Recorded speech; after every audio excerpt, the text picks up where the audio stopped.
Miq Prizmës. Këtë ditë, ose më mirë themi këto kohët e fundit, aktivistja Evi Kokalari, një nga individet, njerëzit e vetëm, të një e krau të përcaktuar mirë, ose më mirë të themi një krau të panjollosur dhe që mund konsiderohet i djathtë. Ka bërë disa kritika dhe sigurisht më në qëndrime mjaftësisht dhe në mënyrë të duhur kritik për Partinë Demokratike, sidomos për kryetarin e kësaj partie demokratike, Sali Berisha, por kësaj radhe u detyruat maj qëndrime edhe për një nga eksponentet e ashtu quajtur të djathtë edhe që është Fatmir Mediu. Njeriu përgjegjës për 26 viktima për një korrupsion kriminal që ka vrarë njerëz në Gërdec dhe 300 plagosur. Një fshat i hedhur në erë. Tashti dosja e tij edhe gjyqi i tij me spakun është i qartë, por problemi është se ai vazhdon ta përdor lidhjen, miqësitë, emrin e Shqipërisë, një farë mënyrë marrëdhëniet e mira në Amerikë, lobinget që ka atje, kontaktet që ka atje, vazhdon t'i përdorë në mënyrë të tillë. Dhe njëkohësisht edhe atë mërgatën tonë atje për të shpëtuar lëkurën e tij nga drejtësia në Shqipëri. Me sa duket, zonja Kokalari nuk do që ta lejoj tash më dhe bën mirë. Ajo në një prej shkrimeve të fundit të saj thotë, jam gënjur edhe unë thotë për ekzistencën e një të djathtë në Shqipëri dhe për Partinë Demokratike dhe për Sali Berishën jam penduar. Ju bën thirrje atyre bashkandetarëve që mos gënjejnë dhe ato, sidomos nga veprimet të tilla. Dhe jep një video të cilën sa herë ik nga gjyqi, sa herë nuk do të paraqitet ke spaku, gjen në rrugë për Amerikë, mashtron Fatmir Mediu që e quan veten edhe të djathtë. Është njëri që ka filluar kryetarllekun pa u matur një herë në publik se sa merr realisht për të dalë deputet, sepse sigurisht pastaj futet në listat e sigurta të Sali Berishës, që vepron në emër të tij edhe me paratë që kanë nxjerrë edhe gjatë sondimit tyre që nxjerrin edhe sot kësaj dite, edhe për lobingjet në Amerikë. Po si duket çudi se në United States kështu funksionon puna. Derisa të zbulojnë të gjithë aty se çfarë derbederësh janë këto, thotë Noli. Ju kujtohet në poezinë e tij shumë ujëra rrjedhin. Në këtë rast ai i gjen manovrat, nuk paraqitet, gënjen, mashtron, futet nëpër kongrese, solli Laçivitën këtu kene, bëri një vërim në ujë, tonë në jug. S'la marzi pa bërë të që justifikohen. E fundit është takon kongresmen Amerikan bashkë me të shoqen dhe përmendin edhe emrin e zëvendës prokurorit përgjithshëm. Po ja që këtë zëvendës prokurorin e përgjithshëm e njeh edhe zonja Kokalari. E njeh edhe e njeh mirë. Dhe ka folur me të në telefon dhe merr përsipër që jo të botoj ose thjesht të transmetoj bisedën, por merr përsipër të sqaroj, duke i thënë shiko, o zotri, zëvendës prokurori përgjithshëm i Shtetit Bashkuar të Amerikës. Ju keni të bëni me një mashtrues, një që është gjyq, në SPAK për vrasjen e njerëzve, 26 viktimave. Dhe që ju përdor emrin tuaj dhe emrin e të gjithëve aty, duke mashtruar për t'ju shmangur drejtësisë në Shqipëri. Që këtë punë e bën mirë zonja Kokalari. Dhe paralajmëron edhe njerëzit në Texas, duke thënë nuk kam telefonin tim, mund të merrni. Po mjaft i ndoqet, mjaft të mashtruesa gënjeshtar. Kështu jam mashtruar edhe unë, se jam zhgënjur me këtë veprim, përdor një fjalë tjetër, në fakt nuk është mashtrim. Tash nuk po dua që ta gjej, po sigurisht edhe mund ta gjej tekstin. Pra, thotë i bëra një shpjegim detajuar për procesin e hapur që ke në SPAK në Shqipëri, drejtohet Fatmir Mediut, për çështjen e 26 vrarëve në Gërdec. Tashti do t'i dërgoj postimin tënd dhe të kuptojnë se si përdor ti këta sa herë duhet të jesh në gjykatë. Nuk e dija, më tha. Zëvendës prokurori i përgjithshëm. Sigurisht që nuk e dinte as Kate Silf dhe të tjerë që takon këtu, nuk e din dhe besojnë pallavrat që shet ti. Por tash që Sali Berisha është i mbaruar, me ty do të merrem, një hap prapa do të më kesh, duke shpjeguar faktet atyre që ti i mashtron. Ti duhet të rish në Shqipëri, drejtohet Kokalare dhe të investigohesh nga SPAK, sepse ky nuk është përsekutimi politik, i e peshë e lehtë dhe nuk i intereson njeriu të merret me ty politikisht. Dhe dy fjalë për komunitetin ton tekst. E dini vetë kush jeni, se më ndiqni në Facebook. Dhe ja kam thënë më parë, boll mbështetet me Dion dhe Berishën sepse po e bënin shumë dëm demokracisë në Shqipëri, që këta e kanë marrë peng. E kuptojnë naivitetin tuaj ndaj Mediut, sepse dhe unë me naivitet i besova Berishës. E kjo ishte fjala që ka përdorur, naivitet. Fakti është që ne jemi mësuar ndryshe në Amerikë, politikanët këtu, sepse janë në Kongres, kanë një farë kredibiliteti si njerëz të mirë.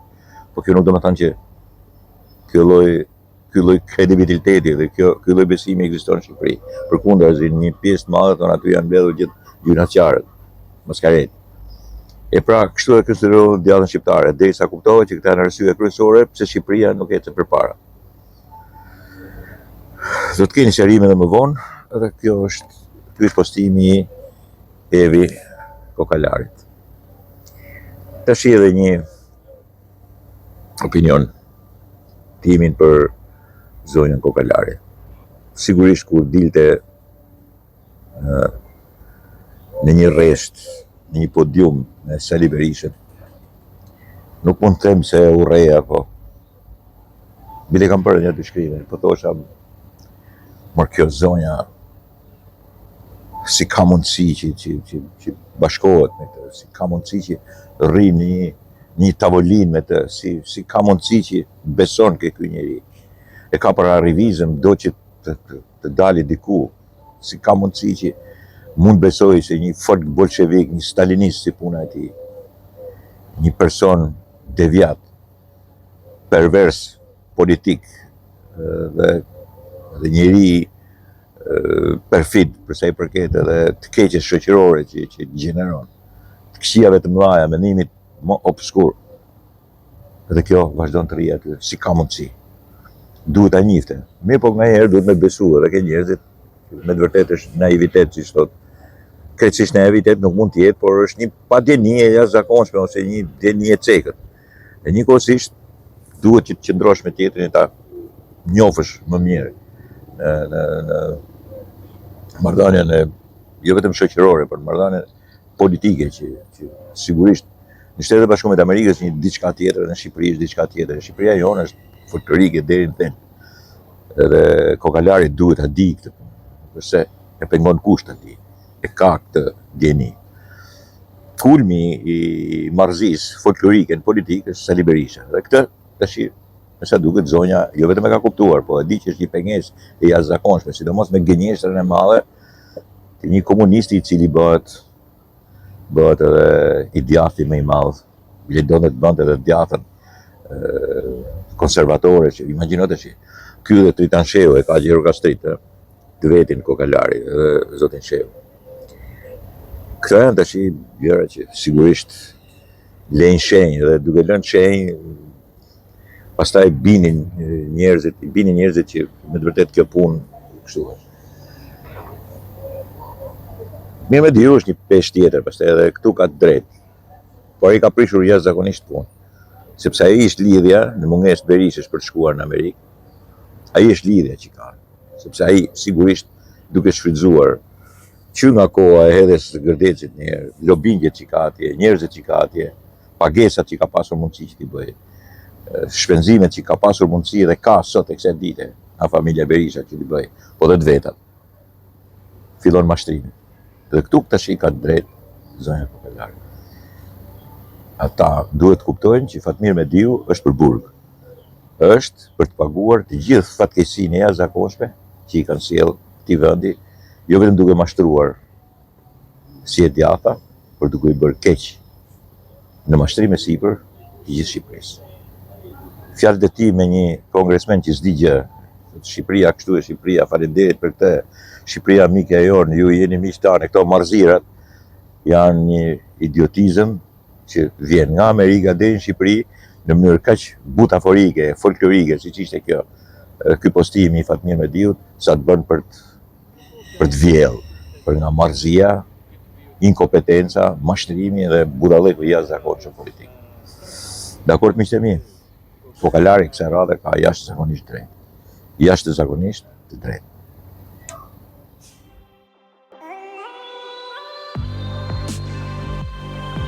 Turizmus. Kjo zonja këtu, nuk di e shikoni mirë, por sigurisht do ta nxjerr në fotografi. Quhet Marion Maréchal dhe sigurisht është vajza e motrës së Marine Le Pen. Në fakt, jati nuk njihet jati origjinali i saj, po e ka arritur një person i cili që bashkë me gjyshin e saj ka ndërtuar Frontin Nacional në Francë.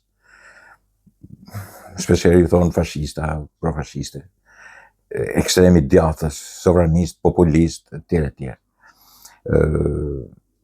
Tezja e saj është Marine Le Pen, sigurisht përfaqësuesja numër 1 e Frontit Nacional, ka zëvendësuar teatrin me doktrinën islamofobe dhe po themi jo vetëm islamofob, por edhe në përgjithësi kombeve të tjerë dhe njëkohësisht kundra BE-s, kundra Bashkimit Evropian etj.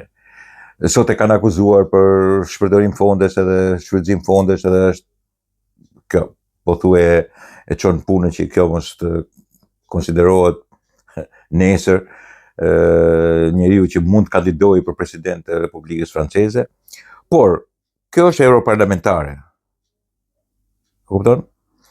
Edhe Marioni shprehet qartë që jam kundra, thotë do votoj kundra futjes në adezionit të Bosnjës larg, por sidomos Shqipërisë, thotë sepse janë vende që ndikohen nga Turqia, vende me shumicë muslimane, janë të islamizuara, dhe prandaj nuk bëjnë për të futur në Evropë.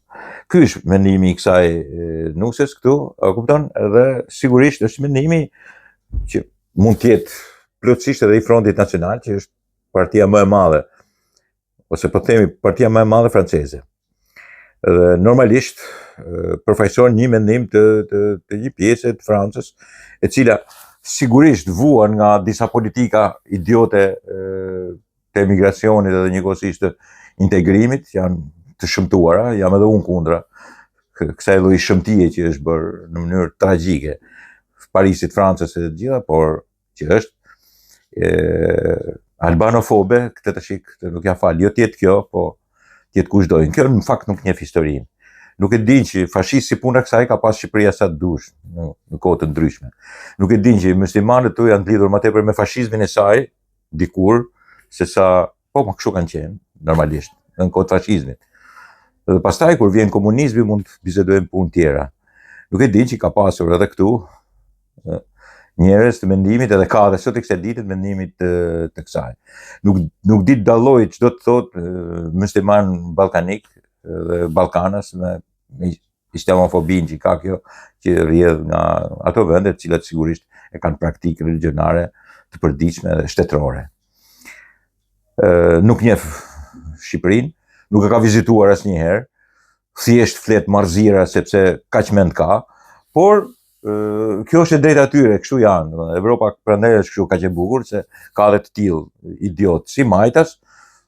Keni parasysh ta globalistët që bëjnë gjithë ditën gay pride, edhe kështu bullallaqe tjera që ju kundërpërgjigjen, i thotë Shqipëria është një vend islamik dhe nuk do ta pranojmë në Evropë. Kaq gomaric është sa barazohet me Eli Schleinin, që e do Shqipërinë demokratike vetëm atëherë kur bëhet gay pride. Të tillë ka. Nuk do mungojnë kurrë. Po se kjo thot Shqipëria është një vend islamik dhe nuk do pranojmë në Evropë, unë i them një fuck off kësaj, edhe të gjithë tezës saj edhe të gjithë sajve në Frontin Nacional. Sepse sigurisht, jo vetëm që nuk din gjë, po janë edhe idiot. Plotësisht edhe urrejnë.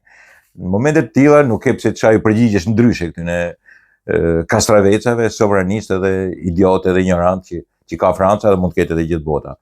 Dhe sot kanë ardhur ditët që t'ju thush me plot fjalën fuck off. Front Nacional edhe të gjithë këta të familjes Le Pen kur mendojnë kështu për Shqipërinë. Mbi Shqipërinë ne nuk vendosim asgjë, as Francën vetë. Mbi nuk vendosim as Lirinë. Është ajo, pastaj ekzistojnë gjitha. Dakor ti Le Penistja, fuck off. Dakor? Tashti tjetra që do diskutoja është se në mos zbatim të çuditshëm, keqan, rregullore për mbi arkeologjin, më lindi ideja për të bërë një shkrim përmi gjithë gjetjet dhe gërmimet e ekspeditave të ndryshme, si ajo franceze në Koman dhe ajo polako-shqiptare që bëhet për rreth Shkodrës, kryebushatat dhe në Kala është bërë dikur, të cilat nuk depozitohen fare, nuk regjistrohen fare dhe nuk asnjë copë e vogël, qoftë edhe tjegull dhe thyrë në muzeun e Shkodrës. Edhe shoh një kronik, të cilën sigurisht ju po shihni pamje, e cila tregon lushnje, po bëjnë disa zbulime arkeologjike, është një kishë aty e vjetër, e ca monedha dhe disa gjëra që i kanë gjetur i kanë çuar në muzeun e lushnjës. Këtu prej vitit 2000 që mbaj mend unë janë bërë një 15 ekspedita dhe asgjë nuk është depozituar. Mund të kenë shkuar në Tiranë, në 2014 isha drejtori i DRKK-s, nënshkrova një dokument me atë shpuzën për gërmimet që po bëshin në Kala, që të viheshen djeni se çfarë gjinet aty dhe nuk e zbatuan kurrë. Ndërkohë unë ika nga drejtori dhe sigurisht ata s'u kujtuan ndonjëherë, se po të vazhdoja të isha drejtori, thosha, e kemi firmosur një dokument, hajde ta shohim tash çka keni bërë. Të gjitha ato që gjinen shkojnë në Tiranë ose nuk e di ç'ndodh me të, por në Shkodër nuk qëndron asgjë. Dhe kjo është një padrejtësi e jashtëzakonshme. Duke qenë se ligji e percepton shumë qartë të punë, edhe unë jam pjesëtar në vitin 2014 dhe në 2018 të redaktimit të rregullimit të ligjit, që mund të shkojnë në Tiranë, po mund të depozitohen edhe në depot e DRKK-ve ku ka, por sidomos në muzeet që janë. Në Shkodër sigurisht është një muze i mirëfillt. Për ta pasuruar atë dhe për ta ruajtur sidomos në respekt të zonës ku gjenden këto reperte. Jo. Miqtë mi, asnjë repert nuk është bërë në dispozicion, nuk është vendosur në muzeun e historik të Shkodrës. Asnjë. Të gjithë i kanë larguar. Gjetjet shumëta janë bërë në Koman, janë të shumëta, janë bërë edhe në Kryebushat, janë bërë edhe në Kala, në Kështjellën e Shkodrës, edhe kudo që kanë gërmuar, por nuk kanë dorëzuar asgjë. Asgjë në Shkodër. Të gjitha ja kanë marrë Shkodrës, edhe tash mbyllen, nuk e di se ku, ose shkojnë nuk e di se ku. Dyshoj shumë se disa edhe nuk shkojnë fare, as në institutin e depot e Institutit të Arkeologjisë, as kërkon. Po në Shkodër nuk vinë. Kurse në Lushnjë u depozitokan në muzeun, sepse ata në Lushnjë grinen e i thonë, jo, ta zbatojmë ligjin, na vinë çfarë gjëra, ta pasurojmë muzeun tonë. Në Shkodër jo, e vjedhin, e grabisin dikurshmen dhe sot nuk ja kthejnë ato që gërmojnë.